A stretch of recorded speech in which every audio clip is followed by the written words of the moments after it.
باب ما جاء في السكتتين بالسند المتصل منا إلى الإمام الحافظ أبي عيسى محمد بن عيسى بن ثورة الترمذي رحمه الله تعالى ومتعنا بعلومه وبركاته آمين. قال حدثنا محمد بن المثنى قال حدثنا عبد الأعلى عن سعيد عن قتادة عن الحسن عن سمرة رضي الله عنه وعنهم قال سكتتان حفظتهما عن رسول الله صلى الله عليه وسلم فأنكر ذلك عمران بن حسين رضي الله عنهما وقال حفظنا سكتة فكتبنا إلى أبي بن كعب رضي الله عنه بالمدينة فكتب أبي رضي الله عنه أن حفظ سمرة قال سعيد أن حفظ سمرة قال سعيد فقلنا لقتادة ما هاتان السكتتان قال إذا دخل في صلاته وإذا فرغ من القراءة ثم قال بعد ذلك وإذا قرأ ولا الضالين قال وكان يعجبه إذا فرغ من القراءة أن يسكت حتى يتراد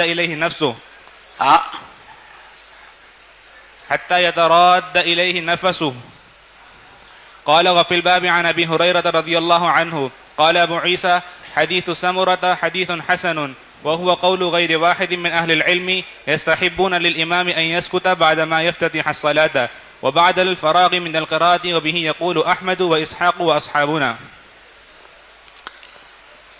تکبیر تحریمہ کے بعد اور قرات شروع کرنے سے پہلے ایک سکتہ. دیگر ائمہ کا اس بات پر اتفاق ہے. امام مالک رحمۃ اللہ علیہ اس کے قائل نہیں ہے، اس لیے کہ وہ تکبیر تحریمہ کے بعد نہ ثنا کے قائل ہے، نہ دعائے توجیہ کے قائل ہے، نہ تعوذ اور تسمیہ کے قائل ہے. بس اللہ اکبر کے بعد فوراً الحمدللہ رب العالمین. حدیث میں مجموعی طور پر اگر دیکھا جائے تو 3 سکتے ہیں، اور یعنی جمہور اس کے قائل پہلا سکتہ ہے تکبیر تحریمہ کے بعد اور سورہ فاتحہ سے پہلے، اور یہ سکتہ ان دعاؤں کے لیے ثنا ہے یا دعائے توجیہ ہے، امام شافعی کے مسلک پر تعوذ ہے، تسمیہ ہے، یہ سکتے اس کام کے لیے. دوسرا سکتہ سورہ فاتحہ ختم کرنے کے بعد ولا الضالین کے بعد ہے. یہ سکتہ طویل نہیں ہے، مختصر ہے، اور یہ آمین کے لیے. اور یہ جو حدیث ہے سکتے سے متعلق یہ حضرات حنفیہ کی دلیل بھی ہے کہ آمین جہرن نہیں ہوتا، سرن ہوتا ہے. اور تیسرا سکتہ رکوع میں جانے سے پہلے قرات کے بعد، اور یہ امام ترمذی رحمۃ اللہ علیہ نے اس کی تصدیق کی ہے کہ اس سکتے کے بارے میں جو قول ہے وہ اس وجہ سے کہ جب امام صاحب سورہ فاتحہ اور سورت پڑھ لیتے ہیں تو بعض اوقات سانس بے طرح ہو جاتا ہے، تو اس لیے سانس کو بحال رکھنے کے لیے تھوڑا سا سکتہ، اس کے بعد پھر رکوع. اسی سکتے میں کچھ پڑھنا وڑھنا کچھ نہیں ہے، یہ سانس کے اس کو بے قراری کو قرار دلانے کے لیے اور سانس کے اس کیفیت کو یعنی معتدل کرنے کے لیے ہی سکتا ہے. ایسا نہیں کہ بس سورت ختم کی فوراً سکتہ کر لیا، بلکہ فوراً جو ہے نا اللہ اکبر رکوع کے لیے اللہ اکبر کہہ دیا، بلکہ تھوڑا سا سکتہ. یہ واقعہ بیان کر رہے ہیں قتادہ عن الحسن عن سمرہ. حضرت سمرہ کے حدیث ہے، قال ایک دفعہ حضرت سمرہ نے بیان کیا کہ سکتتان حفظتہما عن رسول اللہ صلی اللہ علیہ وسلم. کسی مجلس میں انہوں نے یہ بات کہی حضرت سمرہ نے کہ مجھے 2 سکتے یاد ہیں نبی کریم صلی اللہ علیہ وسلم سے. جب یہ بات حضرت سمرہ نے کہی فأنکر ذلک عمران بن حسین، تو حضرت عمران ابن حسین نے اس کو نہیں مانا، اس کا انکار کیا. وقال حفظنا سکتہ، کہ ہم نے تو ایک ہی سکتہ یاد رکھا ہے، 2 سکتے کہاں سے آئے؟ تو گویا کہ دونوں میں اختلاف ہوا، حضرت سمرہ میں اور حضرت عمران ابن حسین میں. حضرت سمرہ نے تو کہہ دیا کہ 2 سکتے ہیں، لیکن عمران ابن حسین نے یہ کہا کہ نہیں ایک سکتہ ہے. فَكَتَبْنَا إِلَىٰ أُبَيِّ بْنِ كَعْبٍ. تو اب ظاہر ہے کہ کسی کو حکم بنانا تھا، کسی سے مشاورت کرنی تھی، کسی سے مزید استفسار کرنا تھا، تو حضرت ابی بن کعب جو کسی اور جگہ تھے ان کو خط لکھا گیا کہ اس طرح اختلاف رائے ہو گیا ہے سمورہ حضرت سمورہ کا کہنا ہے کہ سکتے دو ہے، اور عمران بن حسین کا کہنا یہ ہے کہ سکتا ہے کہ تو کیا صحیح اور کیا غلط ہے؟ وَكَتَبْنَا إِلَىٰ أُبَيِّ بْنِ كَعْبٍ بالمدینہ، مدینے میں تھے، ہم نے ان کو خط لکھا. فَكَتَبَ أُبَيٌّ، تو حضرت ابی نے جواب دیا. کیا جواب دیا؟ ان حفظ سمورہ، یہ سمورہ کی بات پکی ہے، سمیرہ نے جو کچھ یاد کیا وہ صحیح یاد کیا، یعنی سکتا ایک نہیں ہے بلکہ دو ہے. یہ ان کیا چیز ہے؟ ان تفسیریہ ہے. فَكَتَبَ أُبَيٌّ، حضرت ابی نے اس خط کا جواب دیا اور یہ لکھا. کیا لکھا؟ کہ ان کا ترجمہ کیسے کر سکتے ہیں؟ حفظ سمورہ، کہ سمورہ نے بات کو یاد رکھا ہے اور سکتا ایک نہیں، یہ دو ہے. قال سعید فقلنا لقتادہ ما هاتان السکتتان، اب ہم نے قتادہ سے پوچھا کہ وہ دو سکتے کون کون سے ہیں؟ قال، تو اس پر انہوں نے کہا کہ اذا دخل فی صلاته، پہلا سکتہ اس وقت جب نماز شروع ہو جائے، قرات کے آغاز سے پہلے، سورہ فاتحہ کے آغاز سے پہلے. ایک سکتہ یہ ہے وہ تسبیحات کے لیے ہے، تعوذ اور تسبیح کے لیے ہے. وَإِذَا فَرَغَ مِنَ الْقِرَاءَ، اور دوسرا سکتہ قرات کے بعد ہے. ثم قال بعد ذلك، پھر کہتے کچھ عرصے کے بعد انہوں نے ایک اور بات کہی کہ وَإِذَا قَرَأَ وَلَا الضَّالِّينَ، کہ اس کے بعد سکتہ ہے. اب یہ سوال ہی پیدا ہوتا ہے کہ عنوان تو سکتتان کا ہے، یہ تین سکتے ہو گئے ہے نا، ایک قرات کے بعد اور ایک وَلَا الضَّالِّينَ کے بعد. تو بعض حضرات نے فرمایا کہ دونوں کا مفہوم ایک ہے، یہاں قرات کے بعد سے مراد بھی وَلَا الضَّالِّينَ ہے، لہذا جو عنوان ہے اس میں اور اس حدیث میں کوئی اضطراب اور کوئی اختلاف نہیں ہے. ایک تو یہ بات ہے. اور بعض نے کہا کہ نہیں، وہ اصل تو اس میں بعد القرات ہے، اور حضرت قتادہ نے اپنے طرف سے بطور یاد دہانی کے ایک تیسرے سکتے کا اصالتاً اور استقلالاً ذکر کیا، وہ عنوان سے اس کا کوئی تعلق نہیں. فقلنا لقتادہ ما هاتان السکتتان، قال اذا دخل في صلاته واذا فرغ من القراءة، ثم قال بعد ذلك واذا قرأ ولا الضالين. قال وكان يعجبه اذا فرغ من القراءة يسكت، کہتے یہ بات تم کو اچھی پسند آتی تھی کہ جب امام قرات سے فارغ ہو جائے تو سکتہ کرے. حتی یتراد الیہ نفسہ، کہ اس کا سانس بحال ہو جائے. یہ مسلسل پڑھتے پڑھتے جہری نمازوں میں ظاہر ہے کہ خاص طور پر جب آدمی عمر رسیدہ ہو جاتا ہے تو سانس پھولنے لگتا ہے، تو اس سکتے سے سانس بحال ہو جائے گا، پھر اگلے انتقالات آسان ہوں گے. حتی یتراد الیہ نفسہ، کہ اس کا سانس بحال ہو جائے. قال وفی الباب عن ابی ہریرہ قال ابو عیسیٰ حدیث سمورہ حدیث حسن، وهو قول غير واحد من أهل العلم يستحبون للإمام أن يسكت بعد ما يفتتح الصلاة. جمہور کا قول یہ ہے کہ ایک سکتہ اس وقت ہونا چاہیے، وبعد الفراغ من القراءة، اور ایک سکتہ قرات یعنی فراغ من القراءة کے بعد ہونا چاہیے. وبی یقول احمد و اسحاق و اصحابنا، اور یہ جمہور کا مسلک ہے. اور اصل تو دو سکتے بتانے تھے، لیکن وہ تیسرا سکتہ بھی حضرت قتادہ نے اپنے طرف سے بطور ایک فائدہ جدیدہ کے ذکر کیا.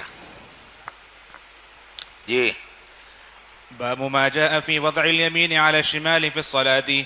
وبه قال حدثنا قتيبة قال حدثنا أبو الأحوص عن سماك بن حرب عن قبيصة بن هلب عن أبيه رضي الله تعالى عنه وعنهم قال كان رسول الله صلى الله عليه وسلم يؤمنا فيأخذ شماله بيمينه. قال وفي الباب عن وائل بن حجر وغطيف بن الحارث وابن عباس وابن مسعود وسهل بن سعد رضي الله عنهم. قال أبو عيسى حديث هلب رضي الله عنه حديث حسن، والعمل على هذا عند أهل العلم من أصحاب النبي صلى الله عليه وسلم والتابعين ومن بعدهم، يرون أن يضع الرجل يمينه على شماله في الصلاة، ورأى بعضهم أن يضعهما فوق السرة، ورأى بعضهم أن يضعهما تحت السرة، وكل ذلك واسع عندهم. واسمه هلب يزيد بن قنافة الطائي. یہ دوسرا مسئلہ ہے کہ نماز کے دوران ہاتھوں کی پوزیشن کیا ہونی چاہیے.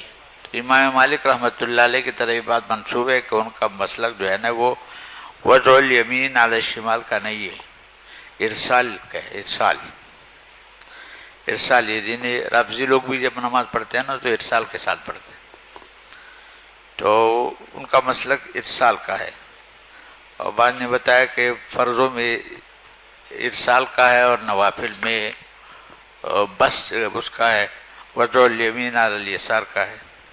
بہرحال یہ ارسال ان کا مسلک ہے امام مالک رحمۃ اللہ علیہ کا، لیکن جمہور اس بات پر متفق ہے کہ ارسال کے بجائے قبض یعنی وضع الیمین علی الشمال ہو۔ البتہ وضع الیمین علی الشمال کس جگہ ہو تو روایت تحت السرہ کی بھی ہے اور روایت فوق السرہ کی بھی ہے اور عند الصدر اور فوق الصدر کی بھی روایت ہے۔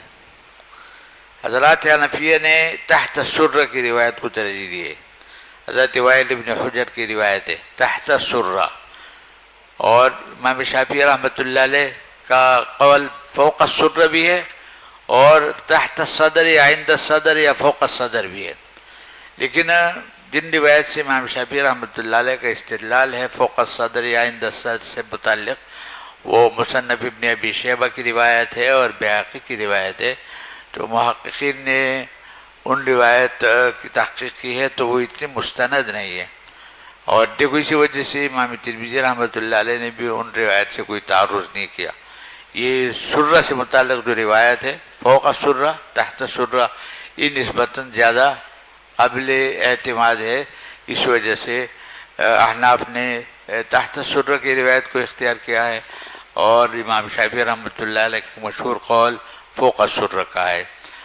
فوق الصدر پر زیادہ تر یہ غیر مقلدین عمل کرتے ہیں، لیکن ظاہر ہے کہ جیسے میں نے بتایا وہ مصنف ابن ابی شیبہ کے ایک حدیث ہے، اور وہ اپنی روایت کی وجہ سے اس حدیث کو ضعیف اور بعد نے اس کو موضوع تک قرار دیا ہے، تو یہ ہے یہاں اسی کو بتانا مقصود ہے۔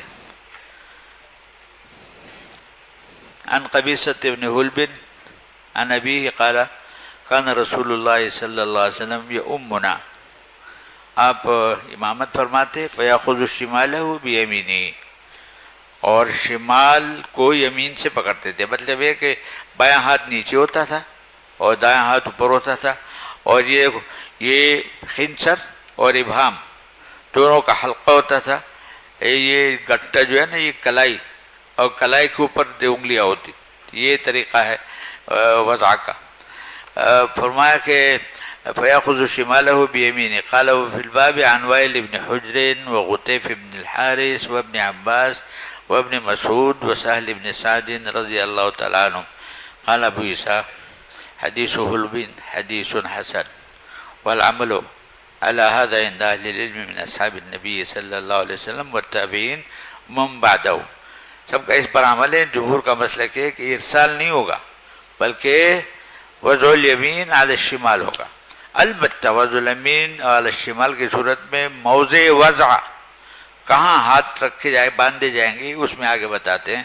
یرون ان یضع الرجل یمینہ علی شمالہ فی الصلاۃ، یہ تو متفق علیہ بات ہے، اور آگے ورأى بعضهم ان یضع فوق السرہ ورأى بعضهم ان یضع تحت السرہ وکل ذلک واسع عندهم، کہ اس میں بہت زیادہ کوئی تنگی کی ضرورت نہیں، نہ کہ حجت بازی کی ضرورت ہے، دونوں طریقے ہیں، تحت السرہ بھی اور فوق السرہ بھی، دونوں حدیث سے ثابت ہے۔ واسم حلب یزید بن قنافہ الطائی، جی باب ما جاء في التكبير عند الركوع والسجود. وبه قال حدثنا قتيبة قال حدثنا أبو الأحوص عن أبي إسحاق عن عبد الرحمن بن الأسود عن علقمة والأسود عن عبد الله بن مسعود رضي الله عنه وعنهم قال كان رسول الله صلى الله عليه وسلم يكبر في كل خفض ورفع وقيام وقعود وأبو بكر وعمر.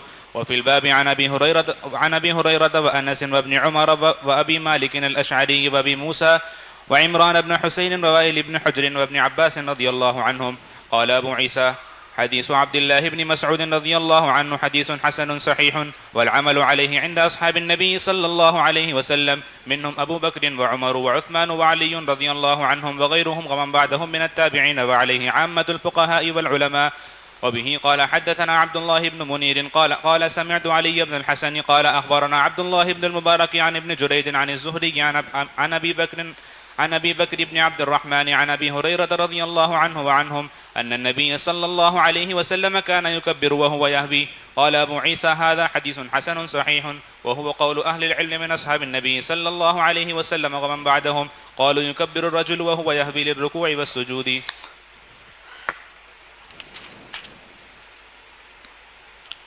بعض حضرات صحابہ کے عمل سے یہ بات مشہور ہو گئی تھی، حضرت عثمان غنی کے عمل سے، حضرت معاویہ کے عمل سے، وہ یہ کہ وہ تمام انتقالات میں تکبیر نہیں کہتے تھے، بعض میں کہتے تھے بعض بھی نہیں کہتے تھے. تو یہ حدیث جو ہے نا امام ترمذی رحمۃ اللہ علیہ نے یہ باب ان کی تردید میں قائم کیا ہے کہ جتنے انتقالات ہیں سب میں تکبیر ہے، اور سب میں تکبیر بطور تغلیب کے ہے، ورنہ ایک انتقال میں تکبیر نہیں ہے. جب رکوع سے قومی کی طرف منتقل ہوتے ہیں تو سمع اللہ لمن حمدہ. باقی جتنے انتقالات ہیں، رکوع میں جانے کے لیے بھی اللہ اکبر ہے، سجدے میں جانے کے لیے بھی اللہ اکبر اللہ اکبر ہے، وہ رفع من السجود اور پھر دوبارہ سجود اور پھر قیام الی الرکعۃ الثانیہ، ان تمام جتنے تنقلات ہیں، انتقالات ہیں، ان سب میں تکبیر ہے اور یہ سنت سے ثابت ہے. تو کہتے ہیں کہ بعض خلفاء اور بعض امراء بعض انتقالات میں تکبیر نہیں کہتے تھے. مثلا رکوع کے لیے جاتے ہوئے تکبیر نہیں کہتے تھے، سجدے کے لیے جاتے ہوئے تکبیر نہیں کہتے تھے، اس لیے کہ وہ اتنا بڑا مجمع تو ہوتا نہیں تھا، تھوڑے سے لوگ ہوتے تھے. تو رکوع میں جاتے ہوئے تو امام صاحب ویسے نظر آ جاتے ہیں کہ وہ رکوع میں گئے، اسی طرح سجدے میں جاتے ہوئے ویسے انتقال کا پتہ چل جاتا ہے. تو اس لیے شاید اس وجہ سے وہ تکبیر نہیں کہتے تھے.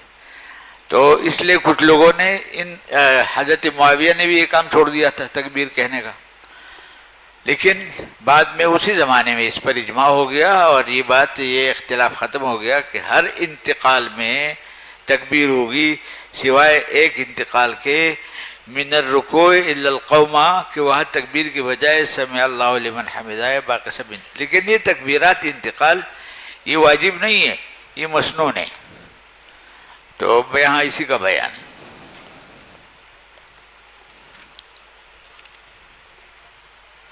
باب ما جاء فی التکبیر عند الرکوع والسجود.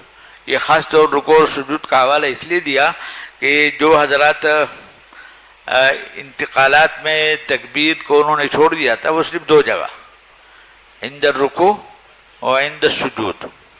تو یہاں امام ترمذی رحمۃ اللہ علیہ نے خاص طور پر ان دو مقامات کو متن اس یہاں عنوان میں بھی اور آگے تفصیل میں بھی خاص طور پر ان کا ذکر کیا ہے کہ ان انتقالات جس طریقے سے رفع من السجود اور رفع من الرکوع میں کوئی نہ کوئی ذکر ہے، اسی طریقے سے رکوع میں جاتے ہوئے اور سجدے میں جاتے ہوئے بھی تکبیر ہے.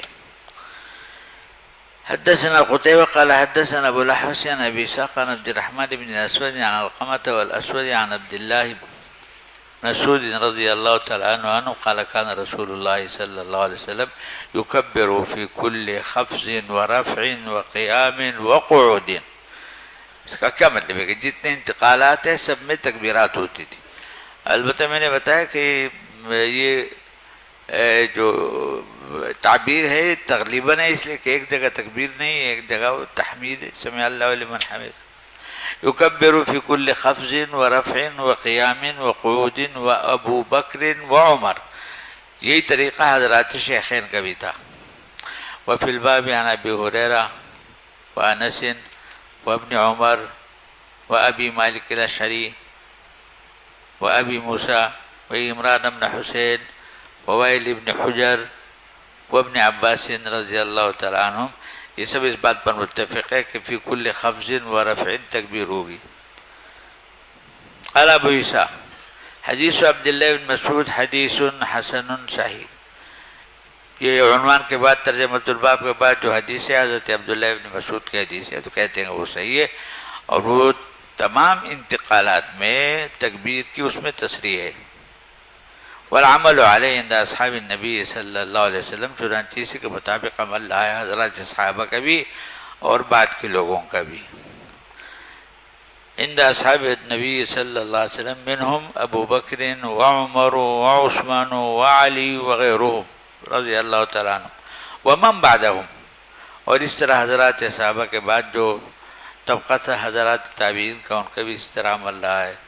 من التابعین والے عامت الفقہاء والعلماء، اور جمہور کا اسی کے مطابق عمل ہے کہ تکبیر کہیں بھی نہیں چھوڑنی، تکبیر سب جگہ. یہ الگ بات ہے کہ وہ فرض اور واجب کا درجہ اس کا نہیں، یہ مسنون سنت کا درجہ ہے، لیکن ہے. حدثنا عبداللہ بن منیر قال سمعت علی بن الحسن قال اخبرنا عبداللہ بن المبارک عن ابن جریج عن الزہری عن ابی بکر بن عبد الرحمن عن ابی ہریرہ رضی اللہ تعالیٰ عنہم ان النبی صلی اللہ علیہ وسلم کان یکبر وہو یہوی. ہوا یہوی کے معنی کیا ہے؟ نیچے ہونا، گرنا. والنجم اذا ہوا، تو یعنی جب جھکتے تھے کس طرف؟ رکوع کی طرف اور سجدے کی طرف.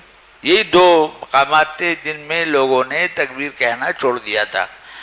عند خفض الى الرکوع وعند الهوایہ الى السجود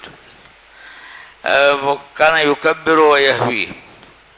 قال ابو عیسیٰ هذا حدیث حسن صحیح وقول اہل العلم من اصحاب النبی صلی اللہ علیہ وسلم ومن بعدهم قالوا يكبر الرجل وهو يهوي للركوع والسجود.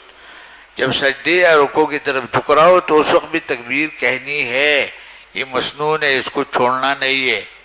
باقی میں تو لوگ خود ہی اہتمام کرتے تھے، لیکن یہ دو جگہ ایسی تھی کہ اس میں پتہ نہیں انہوں نے تکبیر کہنا چھوڑ دیا تھا. تو اب یہ کہ شروع میں کچھ دن ایسے رہے ہوں گے، لیکن اب کسی کا اس میں اختلاف نہیں، اور سب کو انتقالات کے وقت تکبیر کہنا چاہیے.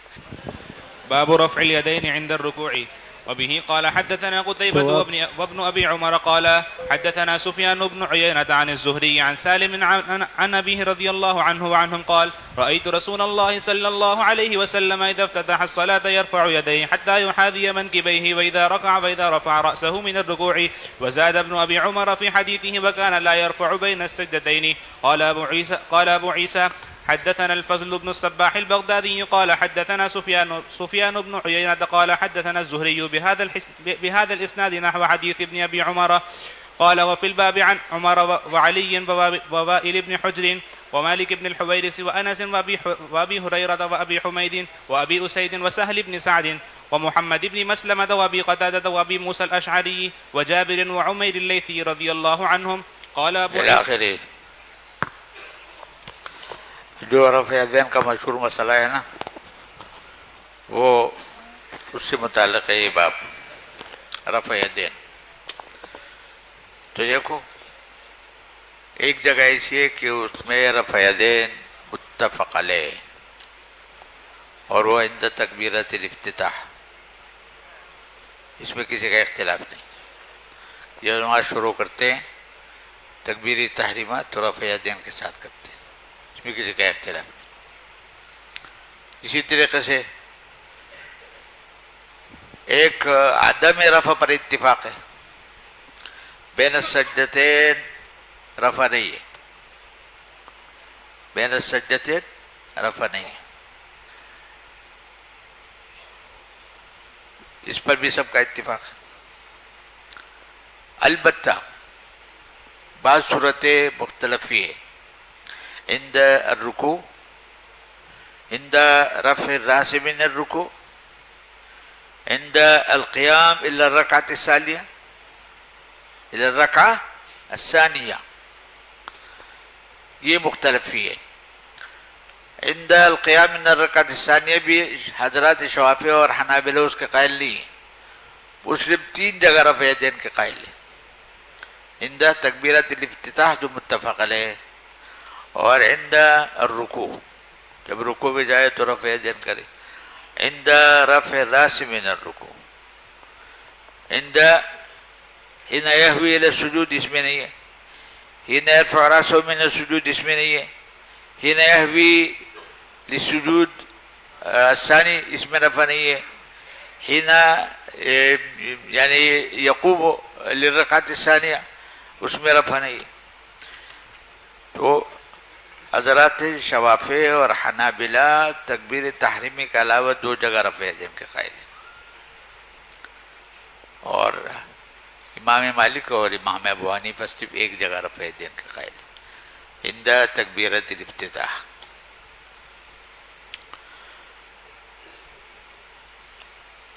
اور یہ مسئلہ شروع سے مختلف ہی رہا ہے، دونوں طرف دلائل ہے، لیکن سب سے زیادہ قوی دلیل جو ہے نا حضرت عبداللہ ابن عمر کے حدیث ہے جو یہاں موجود ہے. لیکن حضرت عبداللہ ابن عمر کی جو حدیث ہے اس کے مختلف طرق کو اگر دیکھا جائے تو